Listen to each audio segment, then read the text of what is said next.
Hürmetli vatandaş, bugün Çislağa 2020 yıl 9. ayının 8.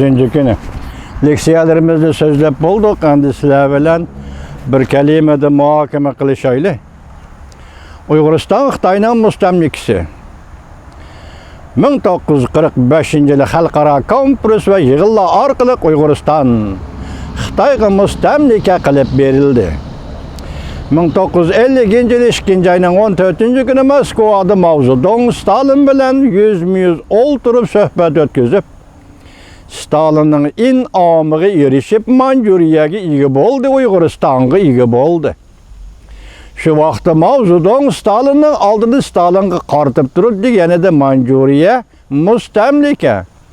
Uyg'uriston mustamlika, Jungoning mustamlikasi degan edi. Bugün biz mustamlika dedik, mustaqilligimizni asli keltirimiz dedik. Bizning jinoyatimiz yok. Hech kimning oldida, har qanday kishining oldida jinoyatimiz yok. Yoki biz adabsizlik qilganimiz yok, hurmatli vatandosh. Sen Moskovada 2014 yılı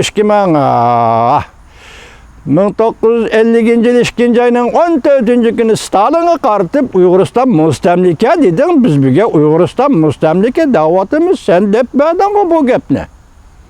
Şuna Xitoy hükümetinin yoki Xitoy Kompartiyasının oldida bizning hech qanday jinoyatimiz yok. Biz mustamlika bo'lmaymiz davatımız. Mustamlikini yig'ishtir, oxirlashtirish Jungo Kompartiyasida vaqt keldi davatımız. 70 yıldan beri Uyg'ur shuning uchun qarshi turyapti, qarshilik ko'rsatyapti. Bu esingda bo'lsin Jungo Kompartiyasi. Endi men sizlarga hozir so'zlaydigan leksiya, hurmatli vatandosh, mustamlika degan so'zning ikki alohidligini, siyosiy jihatdagi va boshqa nuqtadagi alohidliklarni qo'yib turing.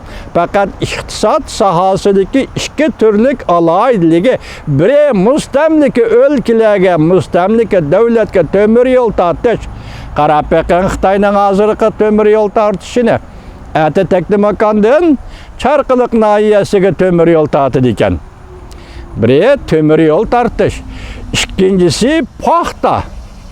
Kivaztirib paxta elish, kivaztirish, paxta ishlab chiqarish bilan shug'ullanish. Mustamlika alla xalqini paxta ishlab chiqarishga majburlash. Egilikni, yezi egilikini bir xil taraqqiyot shakliga yoki bir xil tarixchilik shakliga yoki bir xil yezi egilik mahsulotini o'stirish shakliga aylantirib qo'yish, mana bu alohidlik sepi o'zidan mustamlikchilik alohidligidir.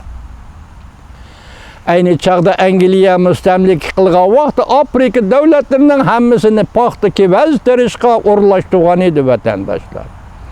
Endi tarixlar oxirlashtirib 20. asrning 60. yillariga kelganda Angliya ikki dunyo urushida og'ir talafot tortib, butun mustamlikalarni ozod qilib o'tdi, mustaqillik berib o'tdi, jumladan Indoneziya, Hindiston, Bengal, Pakistan degandek davlatlarning hammasining mustaqilligini berib o'tdi. Taxminan 60 dan ortiq davlatning mustaqilligini Ikkinchi dunyo urushidan keyin Angliya bu padişahlık devleti ularning haq huquqini e'tirof qildi. Bu kishilik huquqni yuqori darajada e'tirof qilish deb ataladi. Endi kelayli paxta kivaz o'stirish. Uyg'urlar paxta kivaz deriydi, paxta o'stirdi. İşlep chiqarg'uvchi Uyg'ur. Yuqorida ko'rib o'tdingiz, yoki siz yoki biz hozirgacha 1 kilogram paxtaning xalqaro bozordagi bahosi qancha? Shuningda xabarimiz bormi Uyg'urim? Hozir millatimizning ozodligi uchun kurash qilyapmiz deymiz har birimiz. 1 kilogram paxtaning xalqaro bozordagi bahosi qancha xabaringiz bormi Uyg'urim? Yani onun üstüge 1 tonna paxtaning xalqaro bozordagi bahosi qancha xabaringiz bormi Uyg'urim? Bugun qarang, Amerika Qo'shma Shtatlari bugun 8. kuni siyosat belgilaydi, cheklaydi. Xinjiang rayonida import qilingan paxtani cheklash buyrug'i e'lon qiladi ekan. Demak, xalqaro bozorga kirdi. Ya'ni kelib, g'arb dunyosidagi eng taraqqiy topgan davlat Amerikaning bozoriga kirdi paxta. Paxtani Uyg'ur dehqonlari ishlab chiqadi. Men sizga yana savol qo'yay. 1 kilogram paxtaning xalqaro bozoridagi bahosi qancha Uyg'urim? deb de kakırmay, müstakillik deb kakırmay, evvel bu sallanı bir egellep bakınga Uyguram. Muşu iqtisadi sağadaki müstemlikçilik kandak bulu da evvel bu doğruda bir gep kılınga Uyguram. Haberiniz var bu işlerden. Bir tonna paxta xalqaro bozorda qancha? 1 kilogram paxta xalqaro bozorda qancha? Xitoy Uyg'urlarni ekspluatatsiya qilganda, iqtisodiy zulm sog'anda, iqtisodiy zulm bilan Uyg'urlarni qat ko'tarish chekdigan vaqtda Uyg'urlarning vujudidan qanchalik boylikni yulib oladi. Uyg'urlarning vujudidan qanchalik boylikni bulab oladi. Evvel ma hisobotni bir chiqarib baqing, hurmatli vatandoshlar. Ben ötkende radyoya iltimas kıldım, ben bilmeydiken ben dedim sizlerin hakkınla dedim, cevap vermedi hiç kandak bir muhbir. Çünkü hemisi kosak vakti bu. Mesela bir tonna hamnibetinin halkara bazardaki bahası kança. Mesela bir tonna tazılanğan neftin yaki ayrı benzinge ayrılgan neftin halkaradaki bir tonnanın bahası kança. Bir ton Xitoy işçi yoki bir baril neftin xalqaro bozordagi bahası qancha aniqlab beringlar deb radioga iltimos qildim. Birisi chiqib mancha debdi. Chunki bunda sallada ularning qo'lida lug'at bo'lishi kerak. Siz bilan bizning qo'limizda yo'q-ku bu narsalar.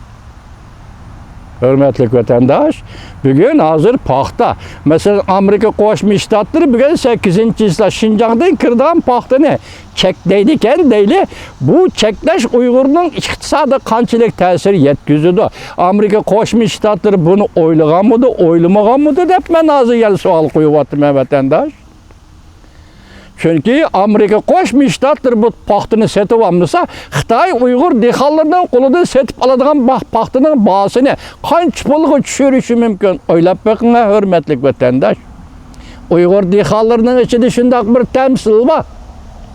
Bir kipaz yoki bir top kipazni o'stirish uchun shu kipazning tubiga 99 qitim inishimiz deydi Uyg'ur dehqonlari.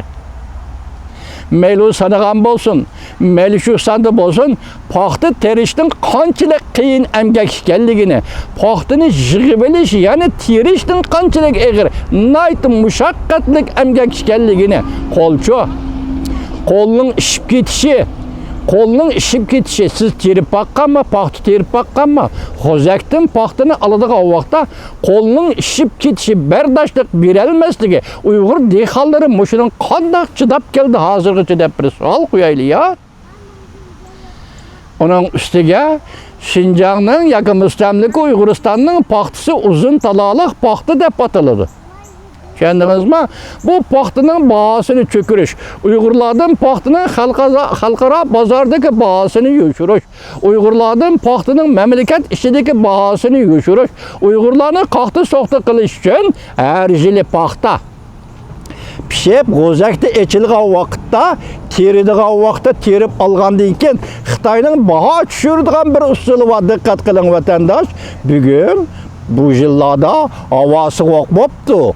Paxtaning shakar maddesi eshib ketibdi. Yoki bo'lmasa bugun kunlarda havo temperaturi issiq bo'libdi. Paxtaning shakar maddesi kemayib ketibdi. Bu Xitoyning bahonasi. Çünkü texnika Xitoyning qo'lida, uni tekshiradiganlar Xitoy bor.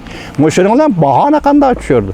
Bugun hozir biz qarayotgan masala, men dedim boshda, mustamlikchilik, iqtisodiy mustamlikchilikning ikki aloyiligi temir yo'l tortish va paxta kevaz terish, kevaz va paxta terish mustamlik rayonini paxta ishlab chiqaradigan xom ashyo bazasiga aylantirish bu uchiga chiqqan aloyilikda mustamlikchilikning eng yuqori aloyiligidir. Bugün endi hazır Amerika Qo'shma Shtatlari buni bekor qildi. Qanday o'ylaydi Amerikaning savdo ministerligi yoki moliya ministerligi bu Şinjanning iqtisodiga yoki mustamlika Uyg'uristonning iqtisodiga qanday ta'sir ko'rsatdi? Amerika Qo'shma Shtatlari qanday o'yladi bilmadik. Vatandaş, yakende mesela şimalda büyürtüla etrafında paxta teriyotgan, kipaz terip paxta eliyotgan Uyghur dehqonlari bu paxtaning uzun talaliq Şinjan paxtasının xalqaro bozordagi qimmati va o'rnining nima ekanligini hech qaysi bilmaydi. Bugun qarang, Amerika agar bu cheklash buyrug'ini import qilish, cheklash buyrug'ini paxta terish yurgizgan bolsa, xalqaro kiyim-kechak ishlab chiqarish sanoatiga intayin ağır ta'sir ko'rsatdi deydi. Şinjanning paxtasi Uyg'ur dehqonlari tergan kibet. Xalqaro iqtisodning yurishtirilishi, ishlab chiqarilishi intayin zo'r ta'sir ko'rsatdi deydi. Uyg'urmi shuni bilandiganda. Ben sual qo'yib baqay, Uyg'urning paxtasi xalqaro jamiyat kirib, mana Amerika oladi ekan o paxtani. Xalqaro jamiyat kiribdi, Uyg'urmi shuni bilandi.